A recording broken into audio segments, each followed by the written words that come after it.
as an ambassador for those mental health patients that deal with stigmas in mental illness. Those negative, judgmental thoughts and attitudes that you and I possess each and every day. And so, I had it all figured out. I had it all planned. I was going to come out here, stand on this red dot, and give you some suggestions about the difficulties, the struggles persons face with mental illness because of stigmas. I was all ready. I was going to share with you a personal story, a story of my sister's struggles, her midnight wrestling with the voices and the self-mutilization. I had it all figured out. I was going to say that if you would educate yourself, become knowledgeable of this broad disease called mental illness, that you and I would be better individuals. I was going to say to watch your language. Watch the words that you use when you come in contact with persons that are experiencing mental illness. I was going to say that yes, you can be a support group. You have ears in which you can listen. And that's really all that it takes to start the process of listening. And you will have one genuine heart that beats. And that's what the mental health patient needs. Not the negative undertones and judgmental thinking that some of us have. And then I was going to say to you that if you do not know that it is against the law to discriminate against those persons that have mental illness in our society today. Yes, I had it all figured out. And after I had accomplished that task, I was going to say, job well done. And we could all go home happy. We could all go back to our respective units and labs and cubicles and put these things into action. But my mind continued to race. My mind continued to race on our theme called transparency. And I began to think of this biblical story, the story of Jacob and the story of God. And how Jacob was having that identity crisis. And God would not allow Jacob to wrestle all by himself. And so Jacob and God wrestled with one another. If you allow me to say it, they went toe to toe. Because Jacob wanted something that God had. In the biblical story, it says that Jacob received a blessing. Well, mental health patients, they're seeking something. They wrestle with their condition. They wrestle with their diagnosis. They wrestle with the treatments that the psychiatrist gives them. And so they need you and they need I.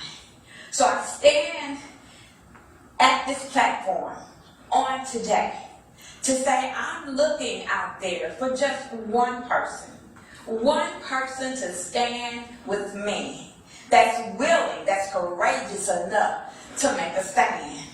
And when you make a stand, you'll see a change. Mental illness invaded our middle class family. We were not ready. It hit us by storm. And my sister suffered because we as a family refused to accept mental illness. We refused to say the word mental illness. And because of that, my sister suffered many years without the proper treatment that she so desperately needed. Not only did society fail her, her sister failed her. And so today, I stand here. I stand here if I have to stand by myself. I stand here as an ambassador to those that suffer from this dreadful disease. And I stand here for those of us that are not broad enough, courageous enough to make a stand against the negative, judgmental words called stigmas. Today, we work at the best healthcare organization there is.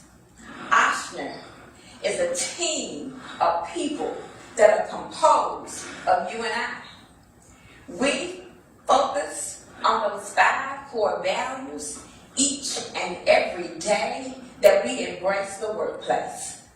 Patients first, integrity, character, excellence, and teamwork. And because we're such a family, because, as I like to say, we're such a well-oiled machine, you can't tell me that we are not compassionate enough to help those that suffer from mental illness. So today, audience, my Oschner family, I come to you and I see my dedicated, I see my leader and my supervisor in the audience today. I thank you for making the sacrifice to come this far to hear these talks. We work hard, Oschner family. We work hard to serve our patients. And with the same intensity that we work, and in the same intensity that we play, there's nothing like an LSU football game or a New Orleans Saints game. With that same intensity, I ask that you embrace mental illness and the stigmas that affect it. Turn stigma me into stigma we. And we can change things one patient at a time. Today, I have to thank my sister. I have to thank her for giving me the courage to stand here today. I have to thank her for allowing and forgiving me for being in an ignorant state.